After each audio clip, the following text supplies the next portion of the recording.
Hola, and welcome to Swedish Chef Kitchen. Today we will be making a red velvet cake, pasteles rojo. This video will have parts in Spanish, so if you speak English, you can listen to the English parts. If you speak Spanish, well, you can try to pick up what I'm saying. First, what you want to do is you want to preheat that oven, or any oven you have, to 350 degrees. Primero, preparar el horno 350. And then, what you'll need is you'll need a mixing bowl. So, in the bowl, place the cake mix of your choosing. Then add half a cup of water and a third cup of oil. What you're also going to need is then to add your 3 eggs at the end of it. So, swing. Puerco, anadar, la mazda de pastel y anadar taza de agua, mitad tercera taza de requelta y 3 huevos. So, let's get that started. We have our select cake mix here from Duncan Hines. They don't want to get copyrighted. So I'll pour the cake mix in. Now, depending on the type of pan, you might be able to get about 2 roundish cakes from it. So after you dump it in, as I'm having a little trouble with, you then, once again, follow the steps. Good enough. We don't need all that anyways. So you add your full cup of water.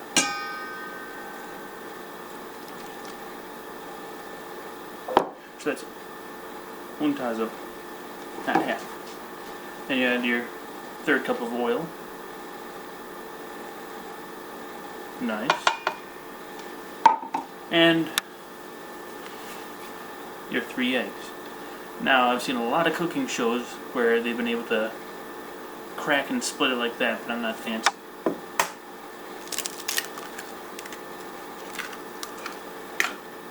Actually, I'm a little fancy.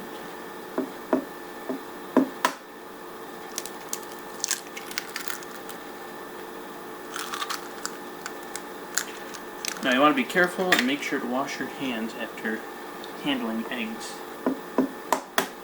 And clean up anything that has come into contact with the eggs. So then the next step is to mix for about a minute or until all the clumps are gone. So, exhala, amieto, o hasta la ramositos. So, we'll continue in just a moment.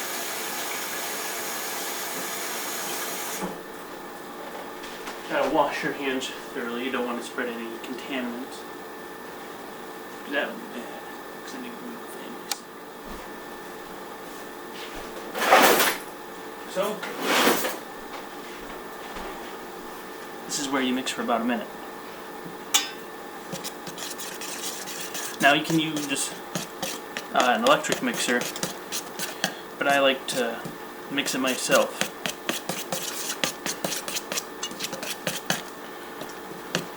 While that's going, make sure to keep your eye on the oven and remember that all ovens are different, so the temperature and time may vary depending on what pan you use. So after you get the batter mixed thoroughly, that's when you're going to want to pour it into the pans. Now make sure that you spread some butter, or you can use this Pam onto the pans. I'm going to be making 2 cakes today. And so once you start to mix this up, it should look a little something like this. nice and red. For you who are inexperienced in cooking red velvet cakes, I'll have you know that it's basically just the same as chocolate cake, just a different color and a couple more ingredients. It's a little sweeter, and this mix happens to add one more egg, which tends to make the difference.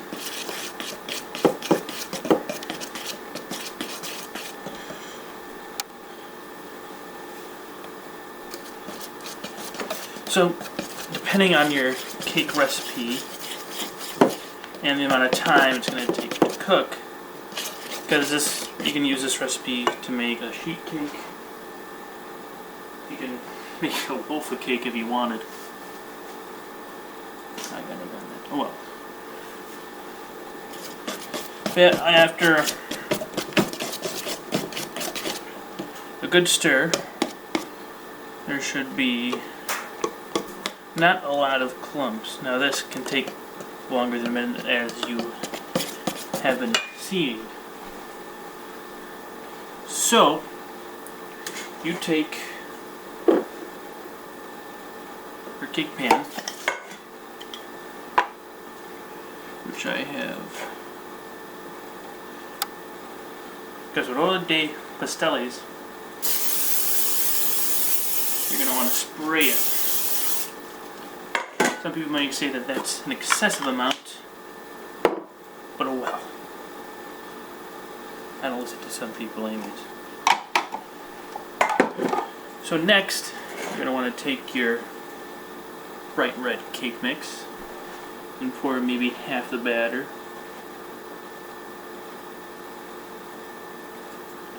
Or so into the cake pan. Remember, it will rise as well.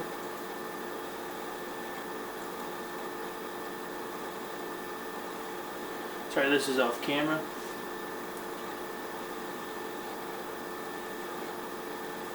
But this is just so I have less clutter where I'm working. So after I add the rest of this batter, and you know what? I'm gonna grab something that'll help.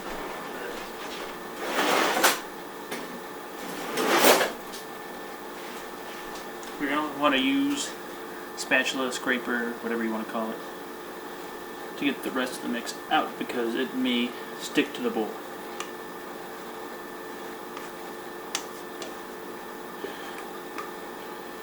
So to scrape the rest of it out, then we can get on to the actual baking part.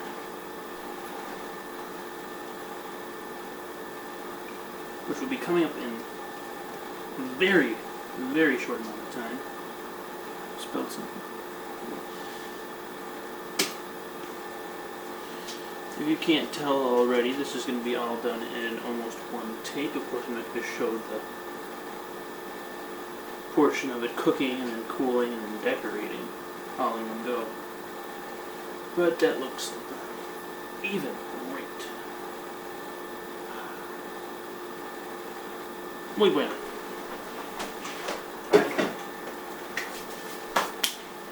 Now that we got that out of the way, we're going to let it bake for a few minutes. Keep an eye on it, like I said before. Each oven is different. It can take a varying amount of time. It can take from the time that it says, it could be longer, it could be shorter, depending on the oven you have and the setting that you have it on. Remember, bake is different than broil. Had to learn that one the hard way. And then you're going to want to let it cool for about 5 to 10 minutes after it's done baking. So dejar frío 10 minutos. 10 minutos los pasteles. Like I said before, my Spanish is not going to be that good. So, what you're going to want to do next is grab the oldest set of mitts in the house. Open up the oven. Make sure the rack is in the middle. Un video. Put that there. This in there. Look at that. Voila. Congratulations. You just made a cake right from the box. Now you can do the same thing and add your own flair to your own style. Me personally, what I did is I'm adding something to the middle. Best I can describe it is un galleta grande, which would be roughly translated into a big cookie. Now what I did with this is, before I started all in this mess, I took the cake pan and I got some cookie dough. You can buy it at the store, you can make it yourself, however you want to do it. What you do is you just place it around the bottom of the pan, let it cook for actually about 30 minutes. It could take less than that, but you want to keep your eye on it like I said before. So, as for this first part, it is done. This was my Spanish part. And so the next part will be the decorating of it. Now I know for a fact that my mom wants this cookie. So, I'm going to hurry up with this. Hasta luego. See you guys soon.